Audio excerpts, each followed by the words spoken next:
Welcome to the Settlement Pros Podcast. Here's your host, Jack Meligan. Hello, everybody, and welcome back to the Settlement Pros Podcast. I am your host, Jack, and my guest today is Jim Scherr. Now, Jim's from El Paso, Texas, and before I give you his bio, I want to explain about our podcast here. I've spent over 30 years as a settlement planner, pre-mediation consultant, and financial advisor to personal injury victims. And during that time, I've been blessed to have worked in over 1,400 cases in 44 states across the country. And I've seen the good, the bad, and a few of the ugly in terms of trial lawyers. And it's formed my opinion that personal injury victims that are looking for attorneys would be well suited if they could find actual trial lawyers who try cases. It's the big divider between a good result and a possibly not so good result. And the reason for that is trial lawyers try cases, they go in the courtroom. That makes defendants very afraid of those lawyers because they know that trial lawyer will meet them in the courthouse to try that client's case, to tell your story to a jury, and it makes that trial lawyer very dangerous to a defendant. It doesn't mean that a trial lawyer has to win every case. I don't think anybody has ever won every case. But the fact that trial lawyers occasionally lose makes them even more dangerous because defendants understand then that this is an individual who will go to trial, win or lose, and meet them in that arena. And really, that's what this is all about. It's talking to and curating trial lawyers that are willing to step into the arena with nothing to hide and nothing to lose. That's where the credit belongs, to those who are actually in the arena and whose face is marred by dust and sweat and blood. So let's begin. James Scherr, welcome. James Scherr is a native El Pasoan, El Paso, Texas, and he's the one of the founding partners at Scherr Legate. Did I pronounce your partner's name right, Jim? Yes, sir. Scherr Legate. So Jim Legate. It's Legate? Yes, Legate. Okay, so founding partner of Scherr Legate. Jim has been practicing for over 44 years and has been lead trial counsel for the plaintiff in over 250 wrongful death and personal injury jury trials. Jim also has an interesting distinction, and I didn't know this until just a little while ago, but Jim in 1976 at age 22 was sworn in as the youngest attorney in the state of Texas at that time, receiving one of the top grades on the bar exam. And he started practicing law when personal injury was in its infancy, before the existence of any board certifications, and shortly after the new legal theory of comparative negligence was created. So during his practice and 44 years in practice, Jim has handled wrongful death and personal injury cases throughout Texas and New Mexico, as well as in the states of California, Arizona, Nevada, and others. And he's been lead counsel for victims in cases involving construction, trucking, bus, product liability, trains, tires, fires, explosions, trenches, buildings, collapsing, et cetera, et cetera. So welcome to the podcast, Jim. It's great to have you on. Jack, it's wonderful to be with you. Thank you for what you do for the victims and taking care of them for the rest of their lives and through their reaching the age of majority. You do a fantastic job when people need the help the most in handling monies for the rest of their lives. Thank you. Well, thank you. It's our pleasure. So this is really one of my passions, to do these podcasts with top trial lawyers that try cases around the country. And I got to ask you, how did it happen that you got out of law school by age 22? Drive, determination, and a need to pay the bills. I got married right out of high school, had a baby in my first year of college. So I had a lot of pressure on me to be able to pay my way. I finished college at University of Texas in 2 years, and it was waiting to see if I could be admitted to law school. And on the last day of summer school, called University of Houston and asked if they would accept me, as I was on a waiting list, nobody believing I could finish in 2 years. U of H said, if you can be here Monday morning, you're in. So I left my wife and my baby, drove to Houston, slept in my car for a few weeks till my wife and baby came, and went through law school, finishing it in 2 years, a little over 2 years. Took the bar exam before I finished law school. So I was licensed basically 4 years, a little over 4.5 years after I got out of high school. Wow. And hung a shingle the day I started. Man, that is amazing. Most people are, nowadays aren't even getting out of college at that age, let alone law school. It was tough at 22 because you have nobody knows you, nobody relies upon you, nobody, you're a kid. People look at you and say, what do you know? And you're competing with people that have been around for a long period of time. So I learned the hard way how to be a good lawyer. You learned the hard way of how to be a good lawyer. And you know what that is? Hard work. Everybody who goes through law school and becomes a lawyer, they're smart. They got brains. But the question is, can they combine the brains with hard work? And if they can do that, do they have the confidence and the drive to be a trial lawyer? Because being a trial lawyer is a very, very hard job. This takes a lot to get to trial, and you have to devote 120% of everything you have into it. Your family, respectfully, is put behind. Your personal needs and desires are put behind. The interest of your client comes first. So you're living, breathing, working, dreaming, thinking, everything about your client and how to be the best you can to be their mouthpiece and be their representative, to use the law zealously in their behalf to succeed at trial. It's tough. Yeah. I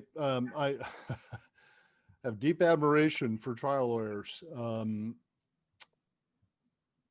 I've tried a traffic ticket case, actually 2 of them of my own, and I have to say it was one of the most stressful things that I've ever done, going into court and presenting my case in front of a judge.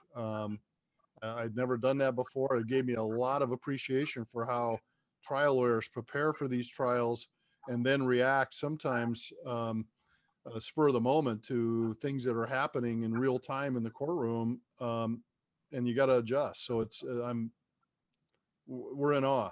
So I got to ask you a question though.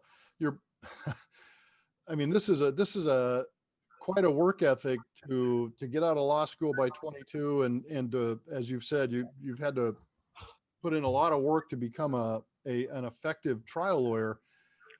How did all this start? You're born in El Paso, so you're a native El Pasoan.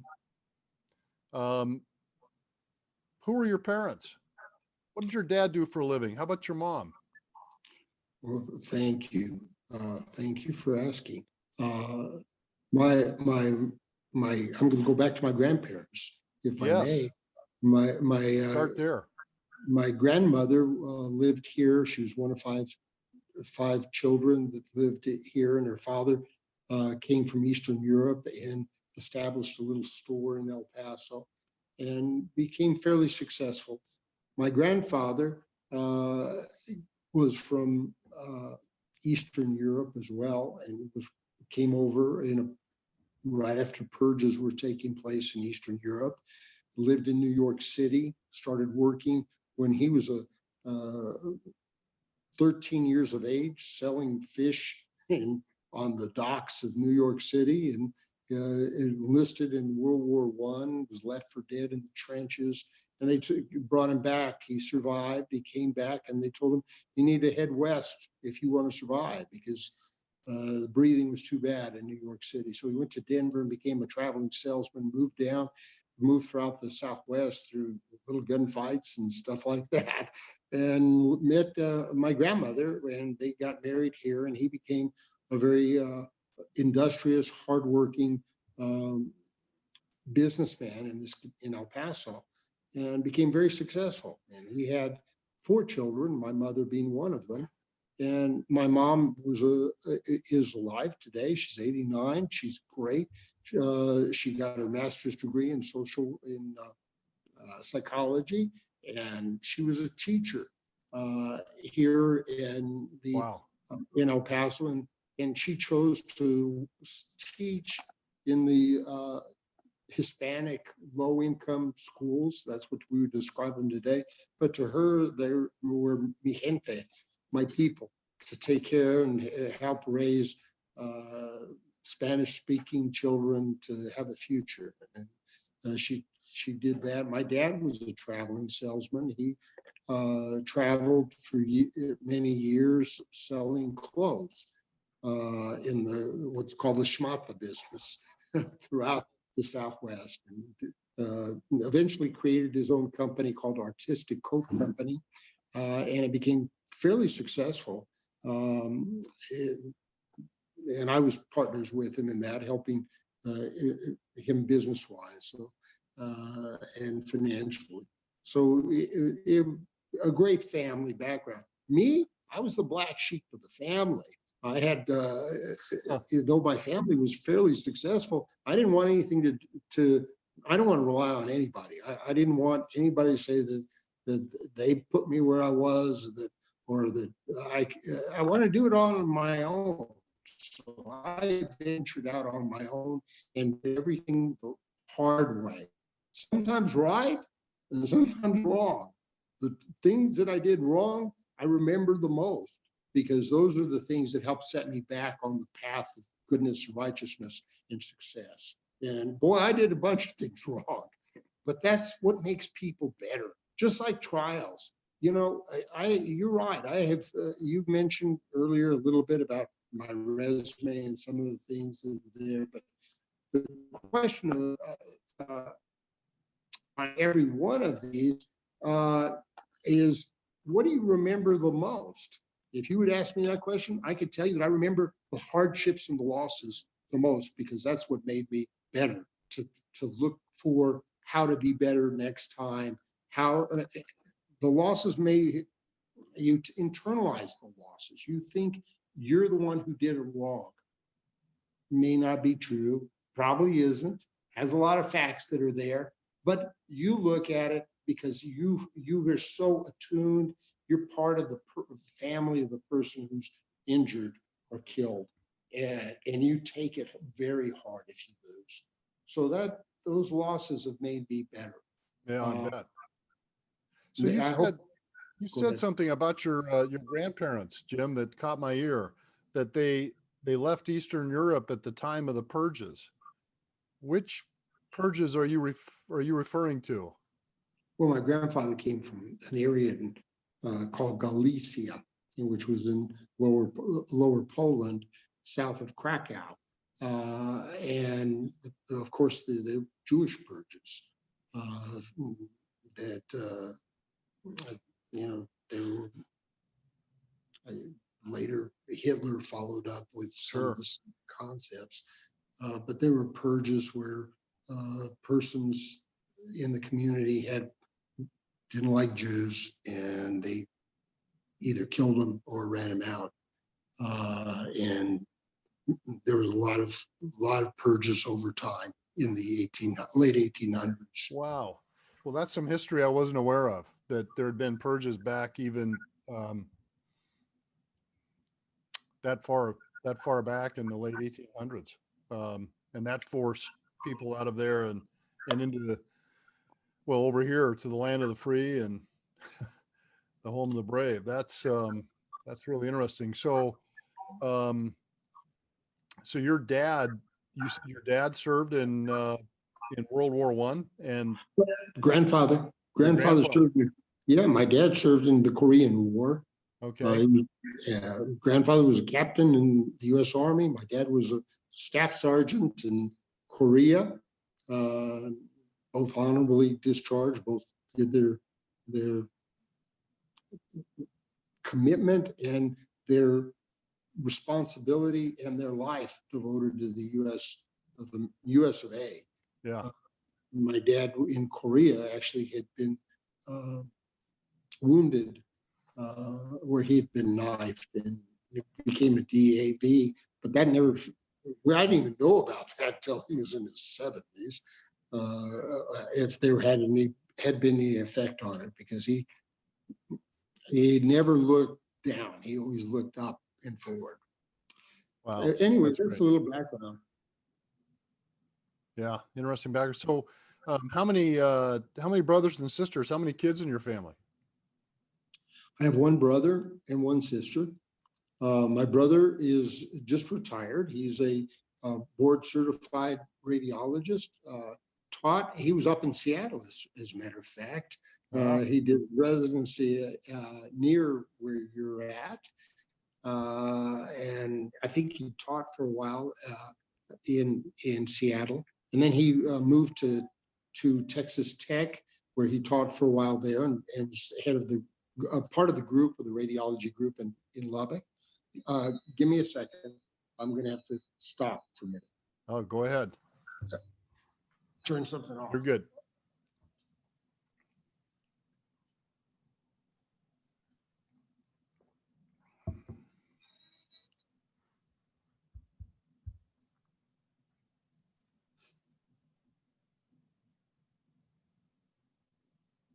Okay, I'm back.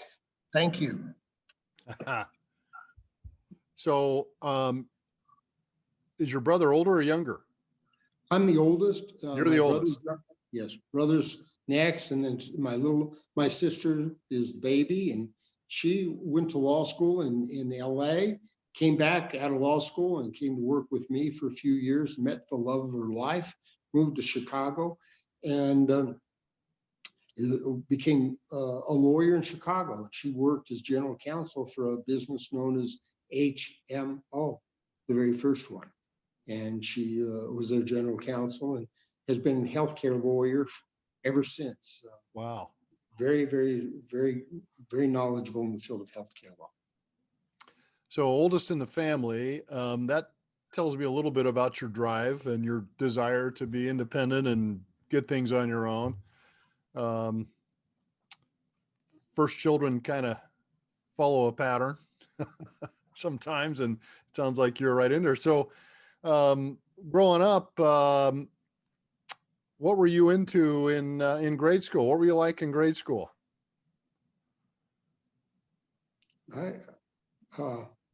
Good kid.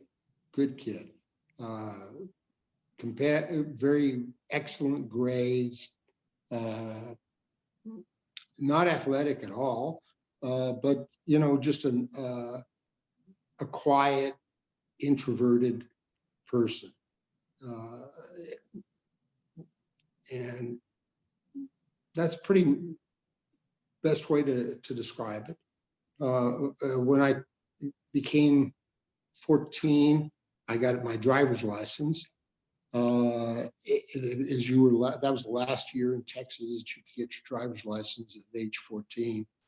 And I remember my mom telling me that I need to get out of the house. We lived in a farm in the upper valley of El Paso. We didn't have any neighbors. So it was just me, it was just my brother, my sister, myself, hanging out all the time. And so when I got the car, I had wheels. That was the last time my mom saw me. As practical matter, I was never back. And I was around. I became the chauffeur for all my friends who used to complain that I made them contribute money to pay for gas because they'd have me driving all over the place, but I needed to pay for the gas. Sure. I started working when I was 14. I got a job. I was a route salesman selling barber supplies and beauty supplies for a company here. And you can tell how it's paid off later in life. But I at that time, I had long blonde hair. It was golden blonde. And I used to go into you weren't, there's times where long hair was just starting to begin, and the barbers I made use of my long hair because every barber said, I'll buy something from you if you'll let me cut your hair. And so I set a standard and just buy a lot. And it worked pretty good. So you were entrepreneurial and started working at an early age. That's amazing that Texas was licensing 14-year-olds to drive back then. I'm jealous. I had to wait till 15 to get a learner's permit and 16 to get a driver's license. And that was a tough 2 years. I thought I was ready at 14. So I was out riding my motorcycle with a helmet on, but at age 14, I was on the road in a motorcycle out here in the country and outside of Portland. So you said you worked with your dad in his business. At what point were you working with your dad in all of this? And was it while you were going to school and college and law school? No, was it during high school? Yes, after I got after I came back from law school and was practicing law, my dad was still working as a salesman. We had discussions and had some. He was into selling ladies' coats. Ladies' coats. Yeah, and so he was on a commission basis. We had this long discussion. He wasn't making enough money. He needed to make some more money. He had bills to pay, and so I came up with an idea that maybe if we bought the coats and he could sell the coats while he was traveling, we could increase his net profit. So I started providing the money to buy the inventory, and he went out and sold, and it was more profitable for him. It became enough as the sales generated that we started manufacturing. And I went over to China and Korea and Taiwan. And at that time, it was in the 70s, early 70s, and China had just opened up for business in the US. And I worked through the US Secretary of State's office, setting up meetings to have manufacturing facilities in those countries. And so we were making coats in China, and it was in Hong Kong, in Seoul, Korea, and in Taipei, Taiwan. And here, I'm still in my early 20s, and I was out there. You're right, was very entrepreneurial doing these things. And it was a successful undertaking. My dad eventually got into ladies' fur coats because at that time they were very, very good business. And we started doing that business and become one of the larger importers of fur coats in the US until fur coats went kaput, and so did our business, and that was it. Huh. There went our business. Yeah, interesting. My grandfather started off in Minnesota as a mink rancher. Wow. Growing Really? mink and fox until I think it was just after World War II or during World War II. There were some sort of tariffs that were lifted on Russian and Eastern European furs coming in, and it kind of cratered the mink and fur businesses, or the mink and fox business is what I understand.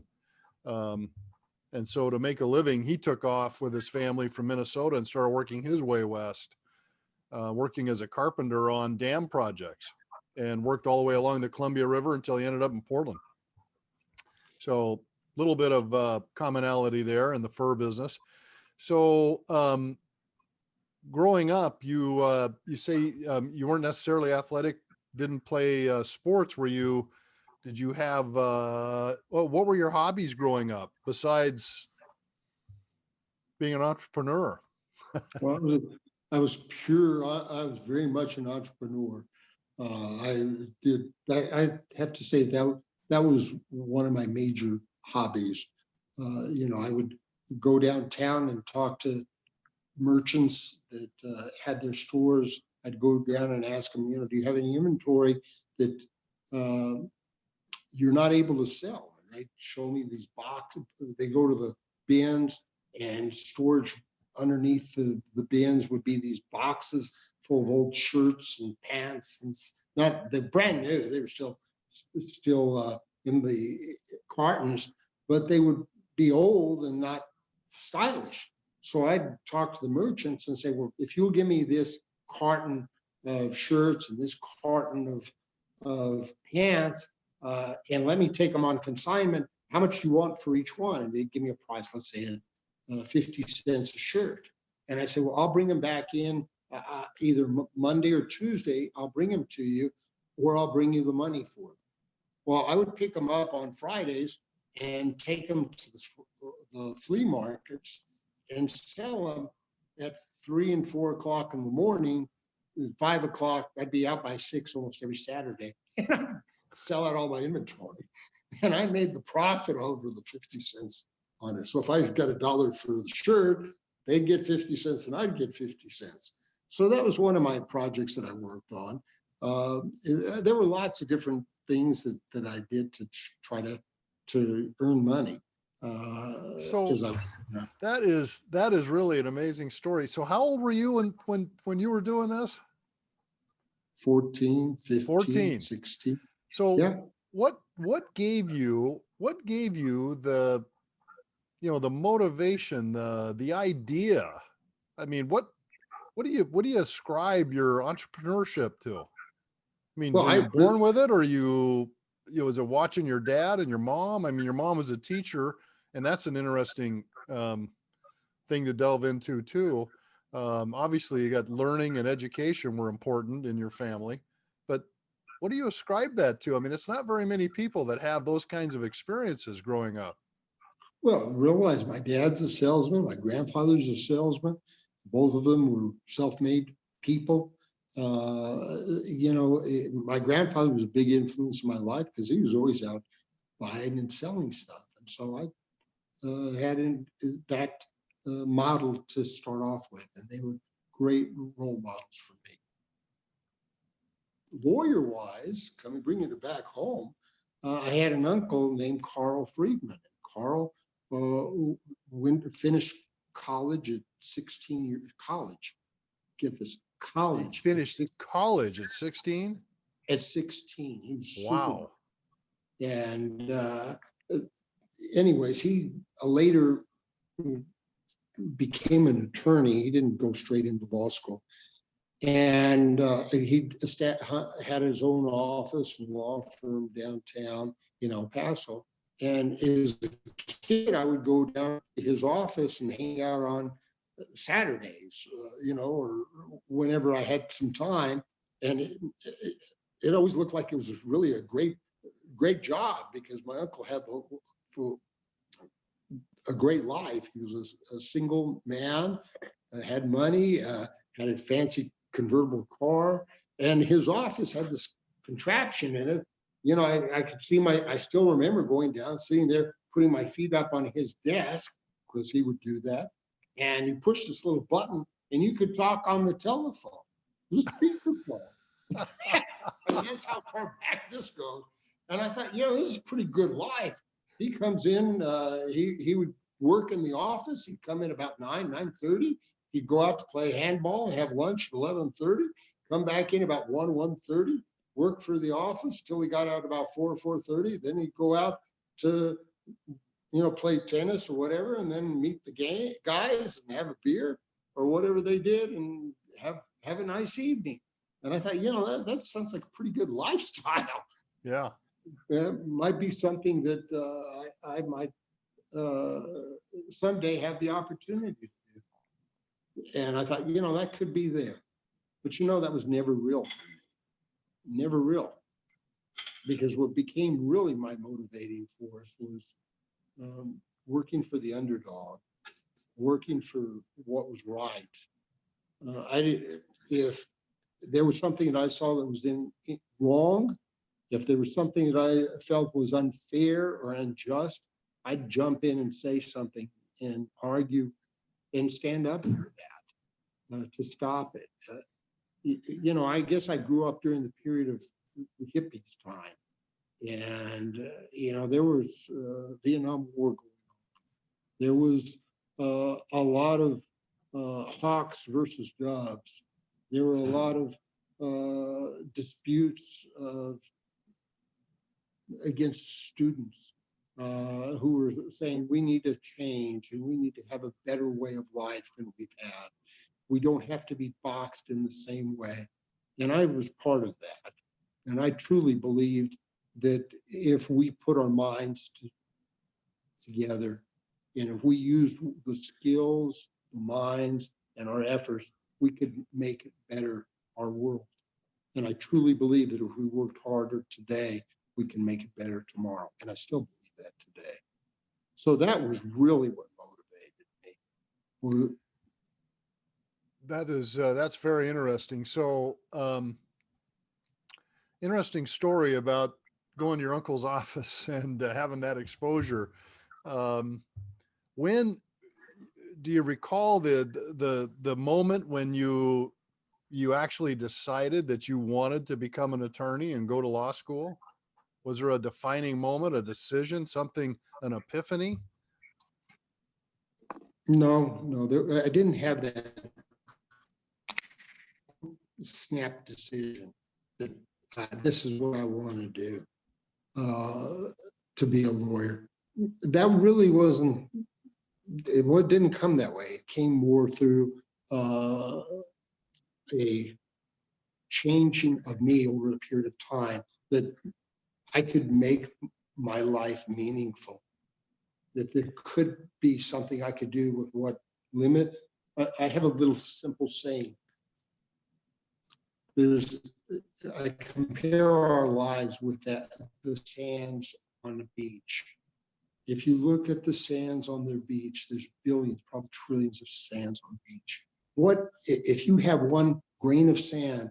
What can you do with your grain of sand to make the grains of sand around you have a better quality of life for whatever existence they have? And that little saying has been something in my head and stays there every day, all the time. What can I do to make the world a better place to live? And that I looked at ways to do that. I was involved as an elected official. I ran for office because I wanted to change, and I wanted to change our community and make it better. And I ended up just jumping in, getting elected. I was, again, a youngster at that time. I was 23. And what year was this, Jim, that you ran and got elected? In 1977. And when I jumped in, I was 23. When I finally got elected, I was 24. And I was the youngest person ever elected to our El Paso City Council. I ended up getting reelected two more times and ended up as mayor pro tem for the city. And I also ran for U.S. Congress. At some point, I came to the thought that, well, I'm either going to have a life of politics or I'm going to have a life of business and law for myself. And this was a good time to make that call. So I think I was 28. I made the decision I'd run for U.S. Congress. I was 29 approximately when the election came around. Did not win. I did great. But that's great because it actually gave me the impetus to go in 100% for law and business. Yeah. Kind of one door shutting and the other one opening then, or maybe opening. That's how it is. Fully. Isn't that true for all of us in our life? Yeah. When it gets dark on one side, it becomes bright on the other. Yeah. And that's something that I've come to understand and appreciate the older I get, is that there's a whole string of things that happen to a person in their life, some good, some bad, some really bad, some really good. But for what we think are the bad things, we wouldn't be where we are today. And I know I'm really happy with where my life is at and how it's turned out. And as I look backwards, I realize that some of those bad things led to really good things. At the time, I didn't see it that way, but looking backwards, I can see how it all worked out. And I like to say, that it's kind of, maybe it's going with the flow. Maybe it's the universe kind of looking out for us. If we can just let that happen, where we don't get too hung up on the bad things, don't get too high with the really good things either. I mean, just kind of stay even keeled and watch it happen. And I've described it to one of my daughters as somewhat being like, I think, a leaf that falls off of a tree up in the mountains, hits a stream and works its way down. And occasionally it's going to run into obstacles, rocks, tree limbs that hold it up for a while. Doesn't look good, but eventually that leaf finds its way, maybe all the way out into the ocean. And then it, it finds its true purpose as nourishment for an improvement for other life forms. But it's kind of interesting how that happens. So at 28, 29, you find your way, the door is open. And so what happens? You hang out your shingle and you're going into personal injury law right off the bat. It says here you represented a friend that had an accident with falling out of a Sarco smelter smokestack. What happened there? No. Jack, a great influence in my life was a gentleman by the name of Lalo Corral. And Lalo, when I talked about running for office, Lalo was a union worker who had worked at the smelter in El Paso called the Sarco. And Lalo worked on my campaign and helped me get elected. After I was elected and I was now on city council, he comes forward and he says to me, and Lalo's kind of a really rough character. He's rough, but he's direct and blunt. And he comes up and says, Jim, you do many good things for this community, but you need to help my people. They need somebody like you to help them. You need to help me help injured workers at Sarco and victims of personal injury and wrongful death. Our community, which is the Hispanic community, and I'm fluent in Spanish, needs someone like you to help. And I want you to help me on my work on these workers' comp cases. Because what was happening, because Lalo had fallen off the smelter, he handled his own workers' comp case and won it over objections by the insurance company. So Lalo was very knowledgeable, and the union guys were coming to him to ask him to help on their workers' comp case. So I responded to Lalo, I know nothing about personal injury. I know nothing about workers' comp. This is not my field of experience. How I can't be any good if I don't know what I'm doing. Lalo says, I'll teach you. I'll teach you everything you need to know. And you know what? For the next 15, 20 years, Lalo and I worked side by side. And he held my hand and he taught me a lot about workers' comp. And he taught me a lot about what victims are and what injuries are and how people need that type of help. I remember with him, one of the clients he brought me to was a gentleman who got hurt pretty bad, had a back injury. And the gentleman invited me to his humble home to have tortillas and beans with his wife, who could cook a great dinner for us. And I sat at the dinner table with him, watching this man. He had a little boy who was probably 5 years old, but he couldn't pick him up because his back was so bad. The boy sat in his lap and hugged him. And they spoke in Spanish about how he loved his son and how he was going to be a lawyer like me. And we went to the workers' comp hearing a couple of weeks later.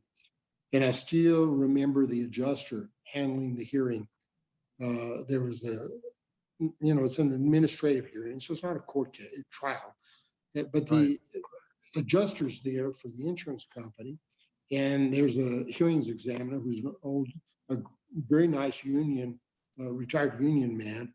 And the adjuster says to me, and I'm speaking Spanish for my client, says, your guy's not hurt.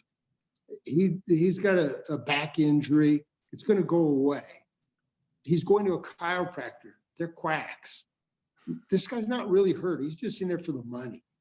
And you know what? As soon as we settle this case, he's going to take the money and he's going to have another case and come right back with another workers' comp case because they see this as a means of getting money.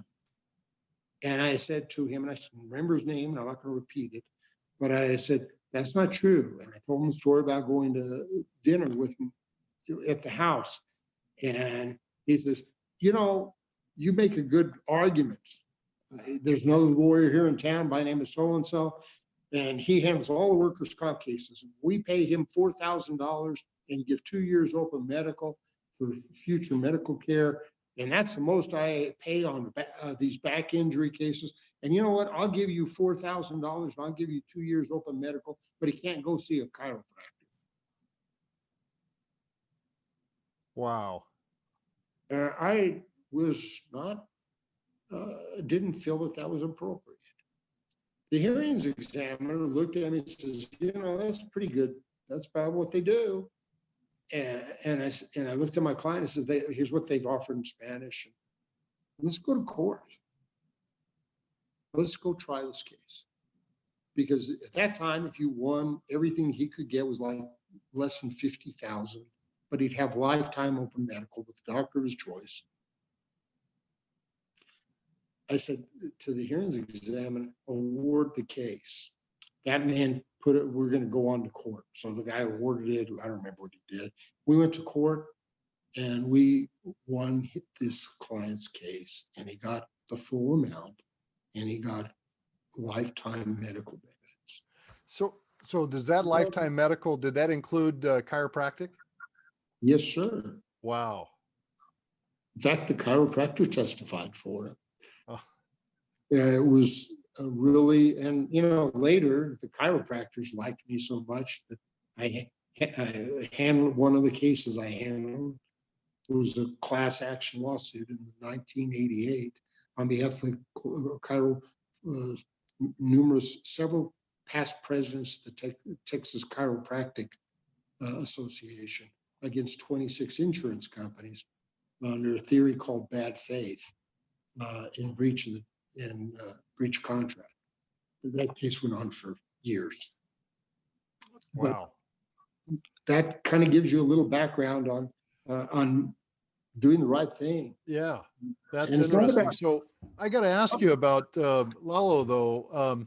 That's one of those seminal moments in an individual's life that, you look backwards like we're talking about it, it changes things. How did you come to meet him? You said he helped you with your campaign, but do you remember when you first met him? What were the circumstances of how you actually ran into and met Lalo? I remember Lalo, there's El Paso's a heavily Hispanic community. And here I am running for city council. It was a young man, and I'm not Hispanic. And I was in the Hispanic community and very active in it. And the head of the local for the Teamsters took me down to a meeting with members of the Steelworkers Union, and I met several of their leaders, and I met Paulo, and he pulled me aside and he says, Mr. Scherr, I'm with you. I'm going to help you. You're the type of man we need. I don't know what he saw in me, but he sure helped me find what I had in me to help. And it meant a lot. And it's been a blessing and a direction that I have never abandoned. Wow, that's just one of those synchronicities that is pretty humbling to think about how those kind of things happen to us in our lives. What a story. So, when did you start your firm? In the current iteration, you and your partner Legate. Yeah. Well, actually, I had my own law firm called Law Offices of James F. Scherr for many years. I started off in 1976 hanging a shingle. Then about 1992, I decided that I was going to bring on partners to spread the work, to share the responsibilities and the successes, and to build an organization that would hopefully outlast me. And we started up the law firm where there were three of us. One of those partners left very early. And the way I met Sam, I'll tell you that story in a minute, but we started up our law firm in 1994. And that law firm was Scherr Legate. And we've had that law firm since 1994. And we've been the best of partners and through ups and downs, good times, bad times, and a bunch of trials. And he's a great partner. And he stands by me. We stand back to back many times with a lot of adversaries encircling us. And we handle ourselves well. Well, that's one of the things about trial lawyers too that is very admirable, because and I tell friends and relatives who call me for referrals to attorneys. Just had one come in over the weekend, and they asked me, how do you find a good attorney? Who are these people that you recommend, and why do you recommend them? And I tell them, well, they may not necessarily be, who would show up in the old days when we had yellow pages. Yellow pages were the way that people found other people in the law profession. Nowadays, it's the internet. And I tell them it's not necessarily who's going to pop up in your search results when you go to query for an attorney, because that can be related to just their ability to hire somebody that can optimize their website for high results. What makes these attorneys especially good that I recommend is essentially many of them are lone wolf or they're small partnerships. They may have lots of staff, but generally these firms are smaller, onesie, twosie, 3, 4 attorneys. Occasionally we run into law firms that have got more than that, and that's not a problem. But what I tell these folks is you're up against insurance companies and self-insureds and sometimes the United States government. And they've got almost unlimited funds, and they can hire as many attorneys as they need to try to stop your case, to make sure you get zero.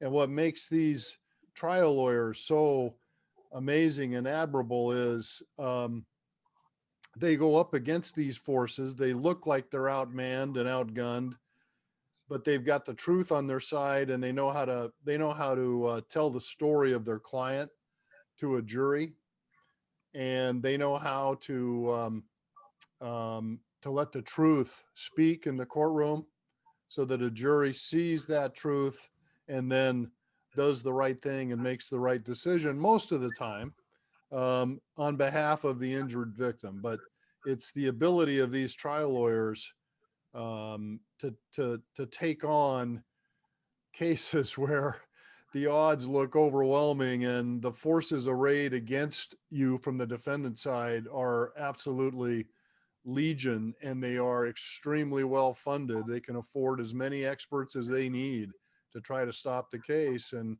that's what makes trial lawyers so valuable in our system.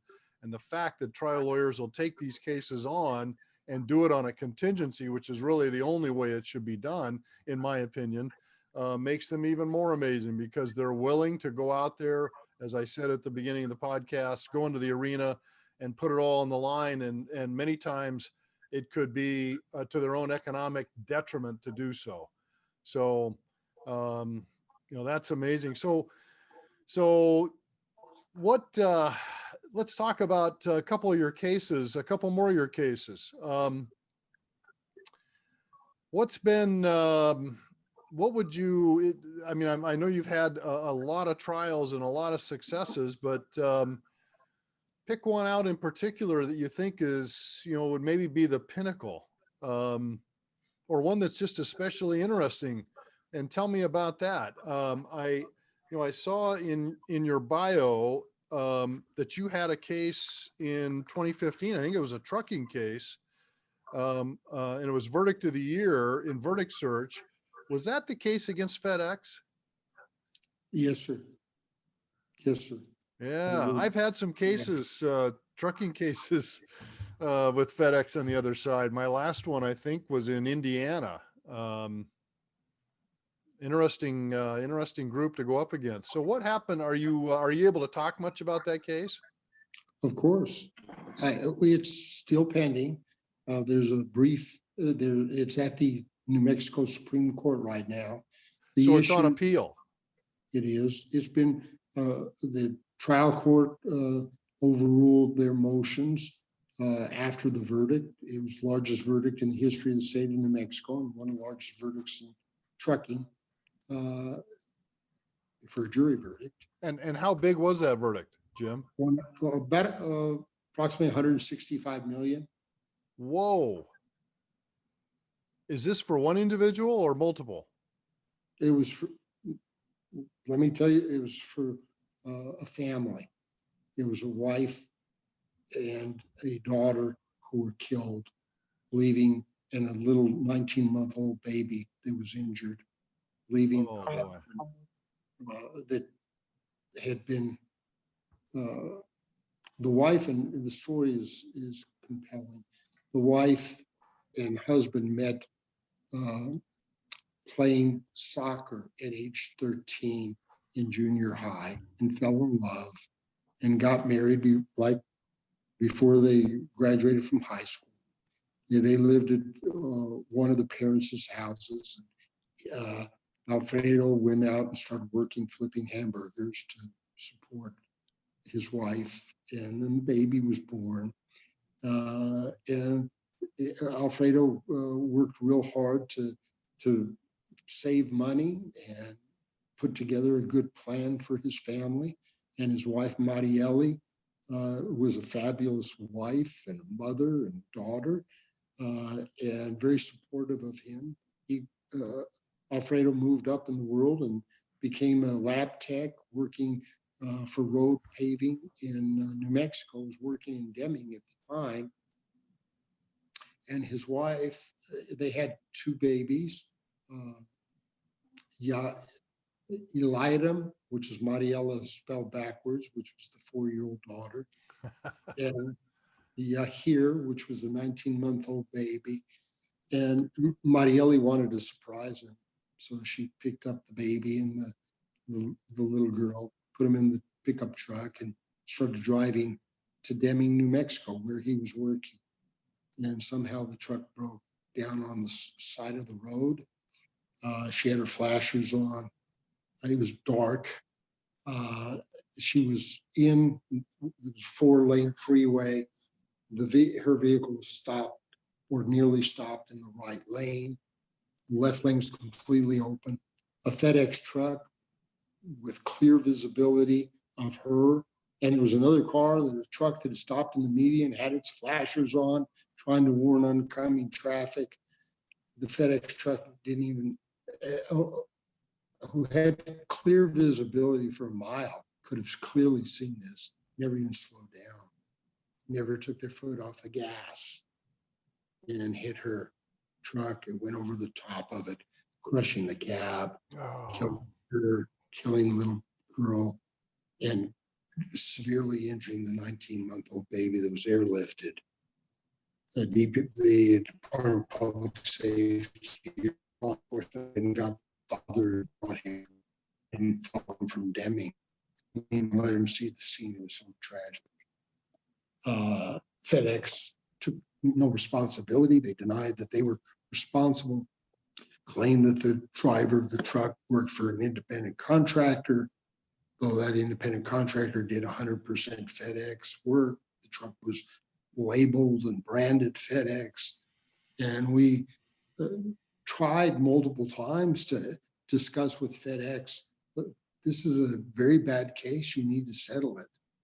FedEx took the position, well, if anybody has to settle it, it's going to be the independent contractor. We're not liable.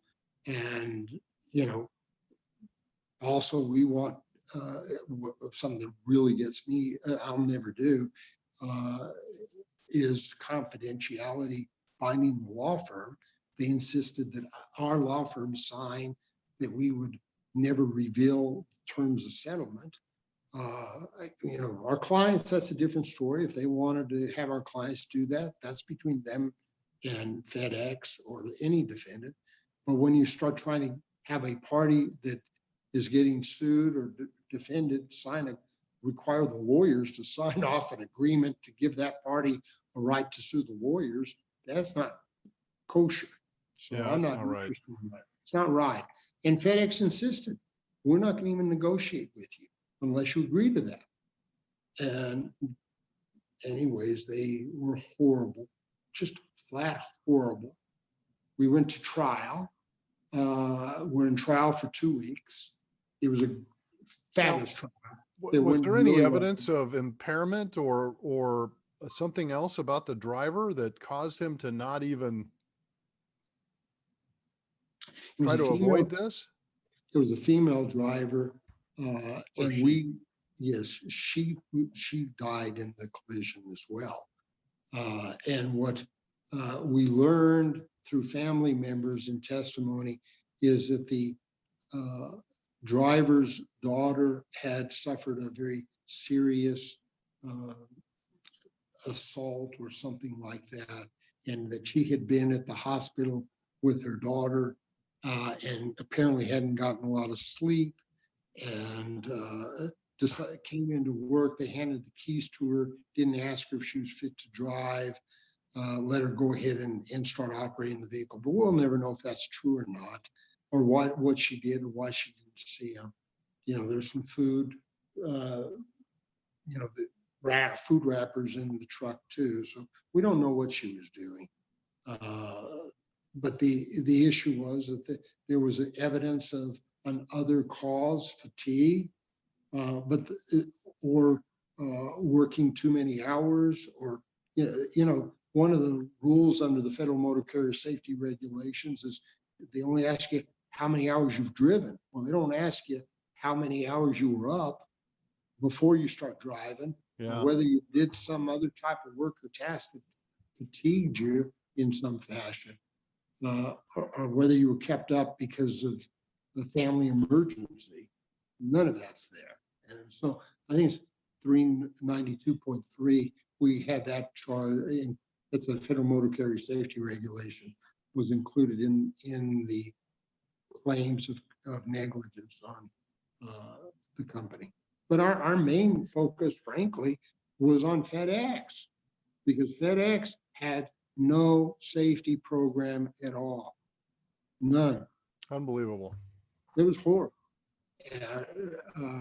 So that, in the jury verdict, the jury found that FedEx had more fault than anyone else combined in the collision. More than the contractor, more than the driver. Wow. Wow. Well, we've run into it in a lot of the trucking cases I've been involved in. I've seen that same set of circumstances, trucking companies, and including I had a FedEx case out in Ocala, Florida, and then this one in Indiana, and they tried the same things there, which was essentially their defense was that they were hiding behind this so-called subcontractor or contractor relationship. But I don't think that's been working out for them too well. And in your case, great example of that. So the jury verdict comes in, and it's been under appeal ever since. Yes, sir, it has. Wow. Well, that's par for the course on big verdicts, because that's one of the things you have to concern yourself with as a trial lawyer for your clients, and you have to apprise them and let them know that insurance companies and client and defendants can take you up on appeal, and probably will. We're fortunate in our law firm because we have 10 lawyers, and we have people who work on briefing specifically for handling issues on appeal for our jury trials. And as we get close to jury trials, all of a sudden paperwork just gets stacked and stacked and stacked of all these legal briefs. So we respond with stacks and stacks and stacks, and we do it right. We make certain of that. That's the hard part about being a trial lawyer. People don't realize. You were talking a minute ago about the small offices. It's really hard to have a small office as a trial lawyer without having the resources to fight. You need briefing. You need money, because you got to pay for a lot to develop these cases. Right. You got to front all the expenses. You have experts that are involved. And then you work really hard. You've got, I've had cases where we've taken 50 depositions in a case or more. That's a lot of testimony that you get. A lot. I've had trials where we've had 60 witnesses. That's a long, the last 8 weeks. 8-week trials are hard. I admire you guys because I know, having been involved as a witness and been scheduled for a little bit of a coaching and consultation session with the attorneys before they put me on the next day, and they're having me in their office at 10 o'clock at night, and they're there till midnight. And this is going on through an 8-week trial or a 4-week trial or a 10-week trial. And what you said earlier about being away from your family, I've seen that with trial lawyers. There's big sacrifices in this work because you live and breathe these cases, and the closer it gets to trial, the more focused you become, and then the whole thing takes off. You're in the courtroom, and every day you're done, you head back, I know, to your office, and many times you got to spend hours in preparation for the next day's testimony and lining up the witnesses and making sure everybody is in a hotel room, that they got there in time, and then going over the testimony and the questions. I mean, it's I've seen a lot of attorneys that in the cases I've been involved with, when the trial is over, and even a particularly involved in tough mediation, they will immediately back when we could get on airplanes pretty freely, but they would get on an airplane and head to Hawaii or head to Mexico, to Cabo or somewhere to grab their family and take off and take a vacation and recharge their batteries, but also get back with the family. It's a tough business, and seen a lot of, I've seen a lot of divorce too. It's hard on families to do this kind of work. And, I don't know how you handled it. But I suppose you still married to your first wife, Jim? No, she called me up one day and said, I want to get a divorce. I want one real husband. Which was all right with me because I was never there, nothing personal, but I was always gone working. And so there was nothing there. So that's what happens, Yeah. Your devotion as a trial lawyer is to the mission for your client. And that's paramount. You put that above everything else. It's hard. It's amazing. My daughter has become a trial lawyer. And, God, I think you met her. She's Oh, yeah, I met trial lawyer. Maxie. She's a better than her fireball. dad. She's better than her dad. But how she chose to be a lawyer after her dad, and seeing the type of life I have, just tells you what type of backbone she has. She's tough. Yeah. So, I mentioned earlier that that nobody wins them all. And it's one of the things that I think defense counsel and defendants take into account when they're evaluating a case. I think, not all of them do this because obviously they make crazy decisions and end up going into trials in cases like the one you just described. And when the story is revealed to the jury gets sufficiently exercised, even angry, and awards a lot of money and can really hurt these corporations. But I think the good ones evaluate you trial lawyers, and they have a lot of respect for the guys and gals that try cases and are not afraid to lose. So I want to ask you tell us about one of your losses. And I know these losses affect you trial lawyers hard, but you got one in particular that I got plenty of losses, Jack.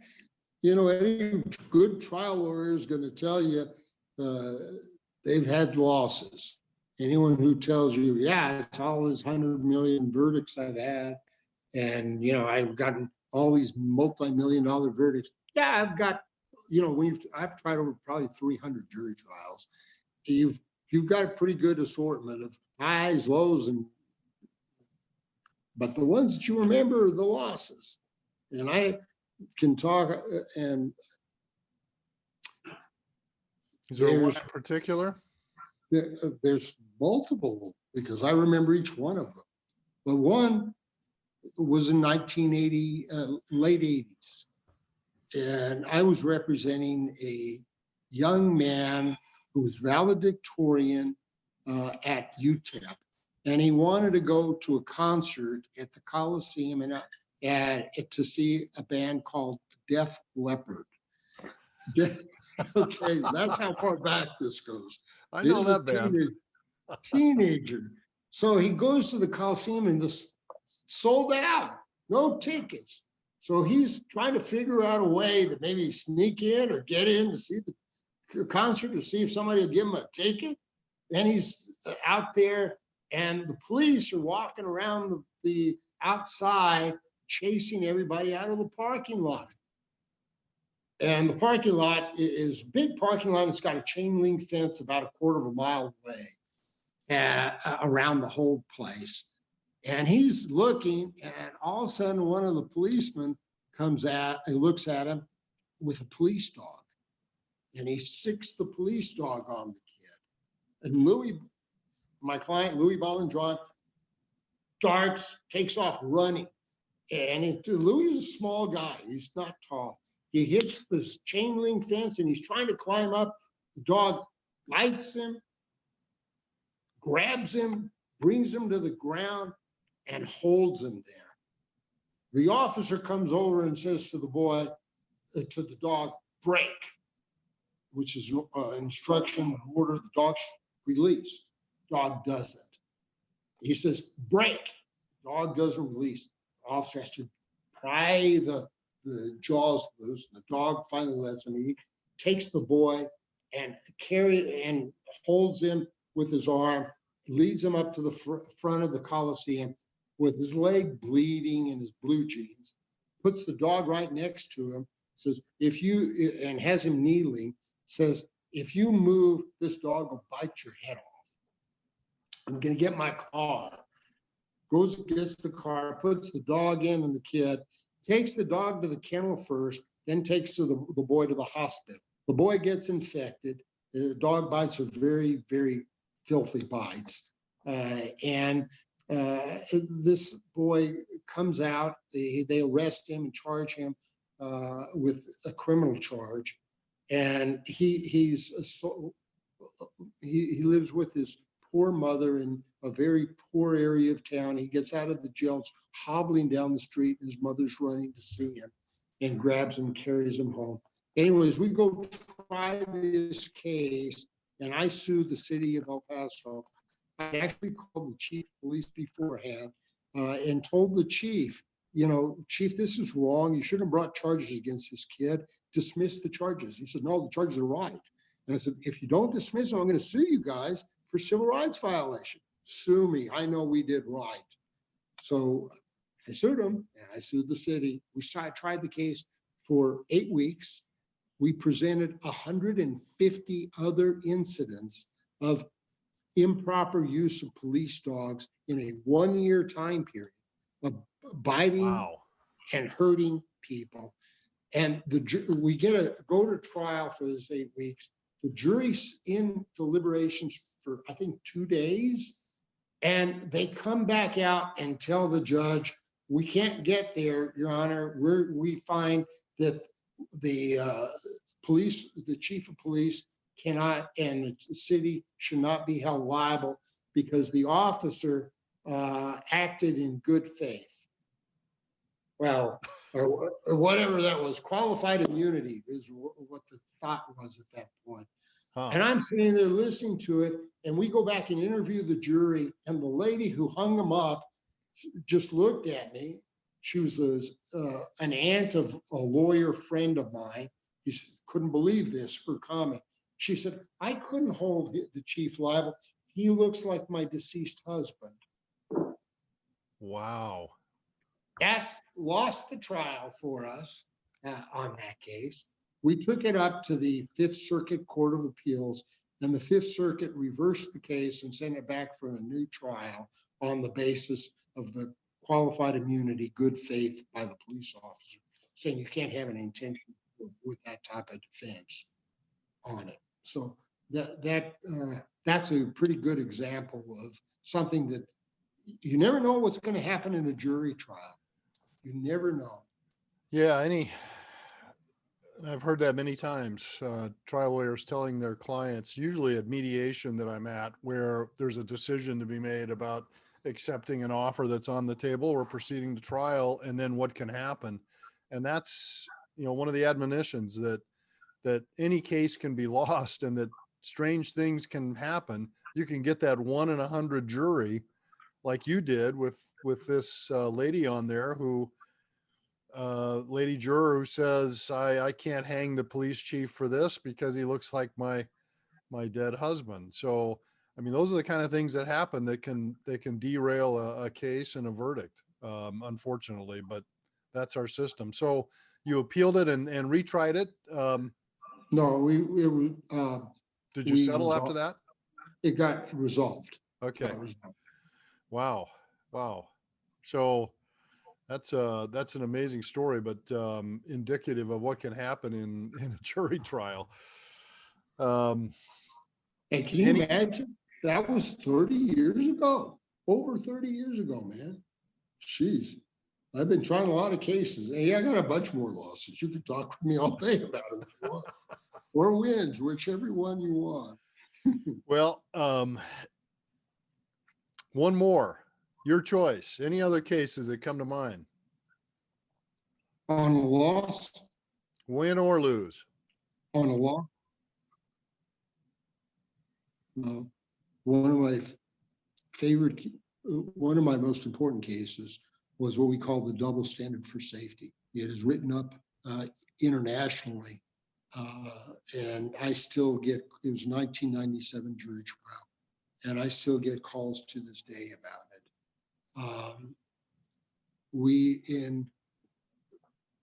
El Paso is a border city with Mexico. Ciudad Juarez is on the other side of the border. Ciudad Juarez has about 1.5 million. Today it's probably 2.5 million people living there. At the time it was 1.5 million. And a lot of US companies and companies from around the world were going to Mexico to establish twin plants. They did it because the wages were so much cheaper. At that time, they were paying for a 48-hour work week, $24 a week wages. Wow. It's 50 cents an hour. Well, this company called Continental Sprayers later changed its name to Contico. They made these plastic injection moldings that go in the beds of pickup trucks, like boxes. Sure. And so they were one of the first twin plants in Ciudad Juarez. They opened up and they had a big business there. But then General Motors came in and opened up a subsidiary in the Delphi, and they offered wages a little bit higher than Contico was. So all the employees went over from Contico to work at Delphi. Contico decided, well, we got to go to a whole new town and find where we can control and manipulate the economy, because we can hire everybody. So they decided to go to a little town called Palomas, Mexico. Now, that's, if you remember your history, Palomas was where Pancho Villa raided the United States to come into Columbus. It's the only raid from a foreign nation onto our soil. So it's kind of a lawless area, okay? And it's out in the desert along the border right next to near Columbus. So they go to Continental Sprayers goes in and they rent a former grocery store. Well, I don't know if they knew it, but the grocery store that they rented was owned by the largest drug dealer in town. And I think they did know it. And so they go in and they hire up the town, and to handle cash, to pay everybody, instead of giving them paychecks or giving them a debit card, which was being used in Mexico at the time, they decided that they would fulfill the duty of giving cash to all the workers. Now, there was a Bancomer that had an office there, but they didn't want to spend the money to use the bank. What they did is they would, and they didn't want to use a payroll service like Pinkerton, or they had armored cars that would drive from Juarez and deliver cash to Bancomer and other businesses there. They didn't want to do that. What they decided to do is they'd go have a driver take a little accountant every week on Friday at the same time on the same route, carrying a little box of cash that they would stick underneath the seat and not declare that they had cash at the checkpoint along the way. And they deliver the cash to payroll and dole it out at the factory when they arrived every time at about 11 o'clock. So this consistent behavior was pretty obvious. Well, what happened one day is that the payroll delivery with a little young lady, Miss Mendoza, and the driver were driving, and they never made it. And they never made it. Contico put out a search party. For 3 days, they looked to find them. And what they found was just a burned car out in the desert. Oh, my. And then they found some body parts. When they popped open the trunk, they found bones and teeth. And the sister, San Juana Mendoza, who's kind of like the Mother Teresa to the Tajomari Indians, was brought, and she's a medical doctor, was brought in, and she identified the teeth of being her sister's. Oh, boy. Was burned. Lorena Mendoza. Dr. San Juana Mendoza sought legal counsel, couldn't find anyone to represent him. Somebody called me from Kansas City, I think it was, said, I'm a priest and I'm also a lawyer, and I'd like to know if you would at least talk to this lady. She can't find anybody to help. Dr. Mendoza came in, talked to me, told me the story. She said, we don't know who did this and how it happened. Can you help? Can you please help us? And let us know how my sister died. And I said, sure, I'll get into it. And we ended up suing Contico, and we sued them on the basis that they're a U.S. company, and their standard of conduct should be no different in a foreign country than it is in the United States. They should not have a double standard for safety. First thing Continental Sprayers did is said, this all happened with Mexican citizens in Mexico on our Mexican subsidiary. We're not liable for it.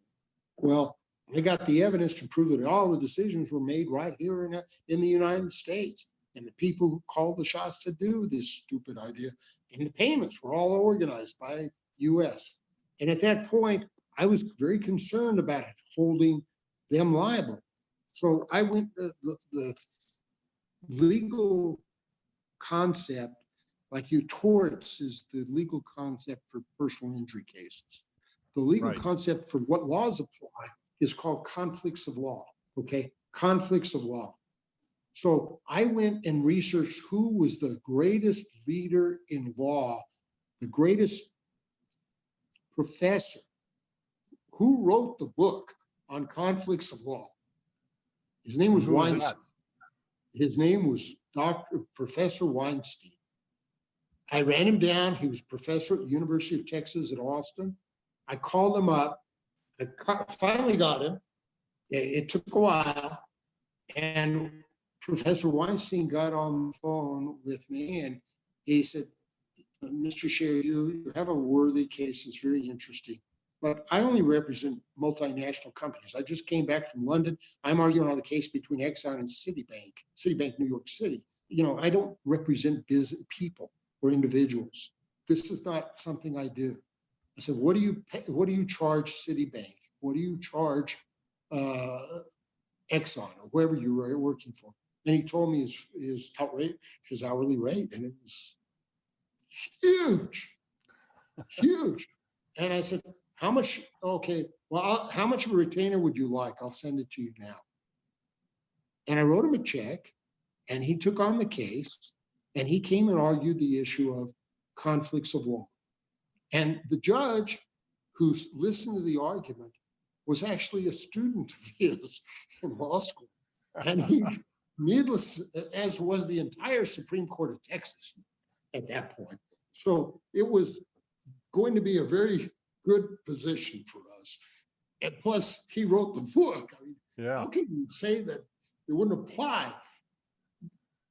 We ended up going to trial on the case. There were a lot of maneuvering and shenanigans that should not have ever occurred, but they finally got to trial. It was pretty dirty, but it finally got to trial. And we went to trial. We put on all the evidence, and I had admitted into evidence a videotape. And the videotape was the Mexican police videoing when they popped the trunk open on the burned car. And they took the skeletons out with the ashes falling. It was awful, but we didn't play it during trial. We didn't play it, but it was admitted in evidence. So we were getting ready for final argument. And my plan was to play, just put the video on, say, ladies and gentlemen, there's just one thing you need to know. One thing in this case. And I was going to play the video as my final argument. I was not going to say a thing. Just play that video. That would have been worth whatever they found would have been fine with me. But before I got that chance, the defense lawyers came forward to me and said, well, how much do you want? What do you want to settle the case? I went to the father of the young lady who was burned alive in the trunk of the car. That's what happened. They were burned alive in the trunk of the car. Oh, my. Gasoline was poured over the car, and the drug dealers danced on top of the car.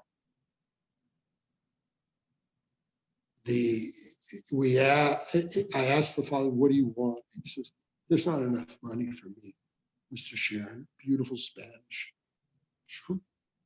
Very wonderful father. He's probably in his 70s at that point. So, and I had my law partner and two other lawyers all hammering me. We got to settle this case, Jim. We got to settle this case. I said, okay, Mr. Mendoza, it's all about, eventually it's going to be about what's financial in this matter. We need to think about it. What would you like to do? And we came up together with this idea that we would require that money be set aside for a statue to be built in the Maquila district in Juarez as an honor for his daughter. And then they would pay a hefty sum to settle the case. So I told the defense lawyers how much we wanted, and I wanted, part of that is they had to have us build a statue and pay for it. And the defense lawyer said, we can pay the money, but we can't build the statue. So they eventually agreed to put the money up for the statue, and the case got settled. That case became a landmark case. It was publicized highly throughout through Mexico, Central America, Texas, Florida, all the border area, as a double of holding a U.S. company liable for a double standard of safety in a foreign country. Wow. Wow. Changed things. That changed things. That is very cool. Very cool. What a great story. Well, excellent stuff. Really appreciate you sharing those stories with us today. I'm gonna start to wind up, but I got 3 questions left, short ones to ask you before I let you go. So, here's the first one. What are you, Jim Scherr, what are you most appreciative of in your life right now?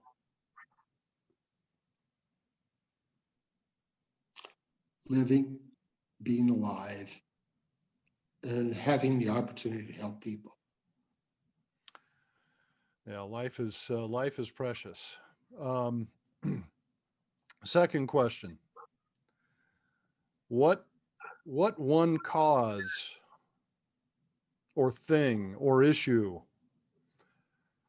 do you feel so strongly about that you're willing to stand up and literally fight for it? Is there something,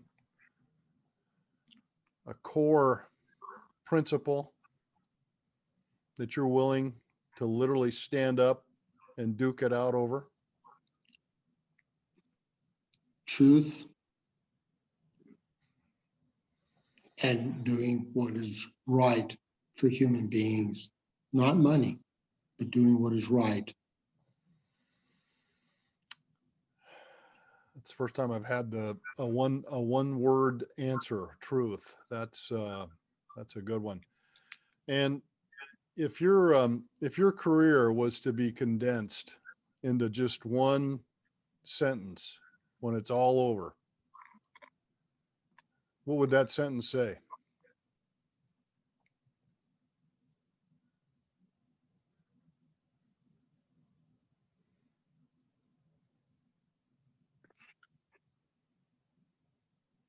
Sorry, I had a call come in right as you said that. That's all right.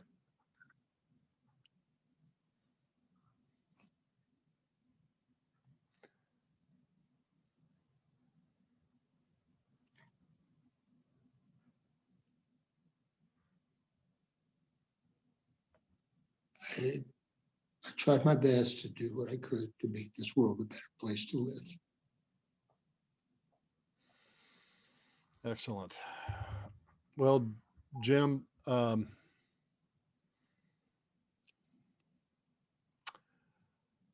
you are, in my opinion, you are definitely a settlement pro, and it's obvious that you get to be in that position that you're in because of your ability to try cases and to go into the courtroom. And again, for all of our listening audience and even attorneys out there that are looking for, maybe looking for counsel to associate in on a case, they know this too.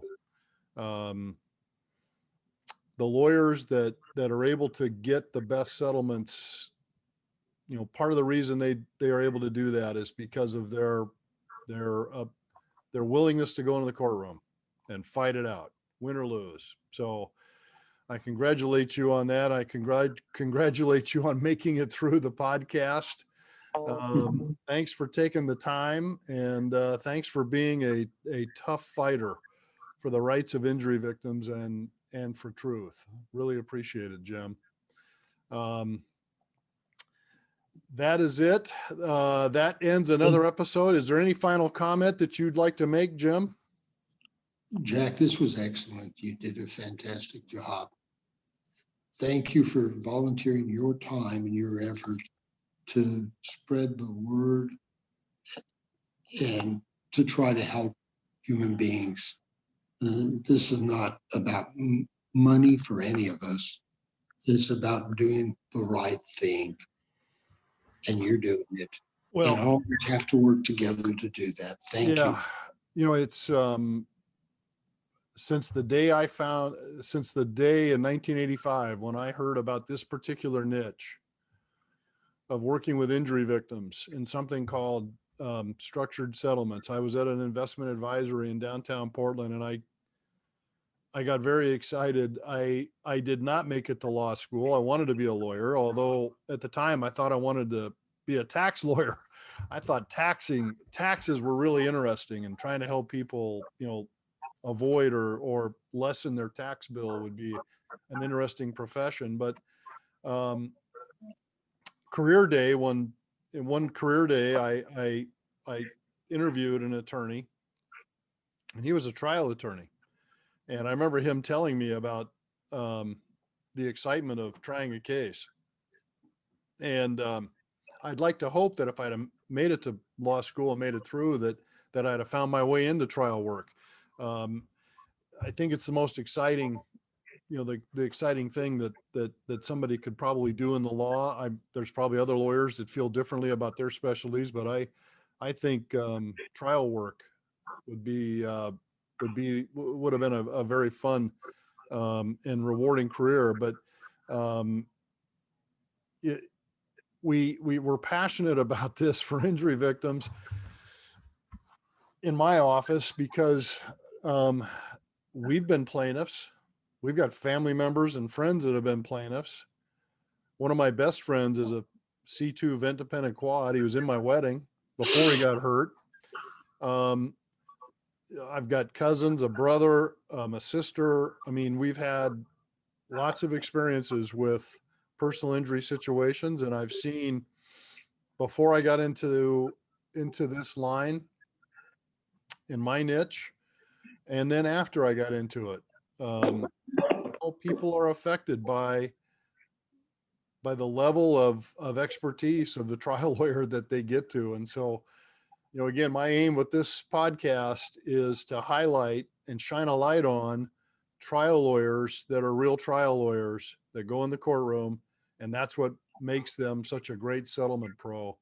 And it's all about making sure that injury victims and their families that are looking for representation maybe get a little bit better resource for judging and picking an attorney. And I'm hoping that in our library of these podcasts that eventually we'll have enough attorneys in there that anybody in any state or any locale in this great country can find a very good trial lawyer with trial skills to represent them in their case. So I thank you. I thank you again for jumping on. I know this was somewhat short notice, but thanks for making the time. That wraps us up for today. Thanks everybody for listening, and we'll be back at you again with another episode of Settlement Pros. Take care and talk soon.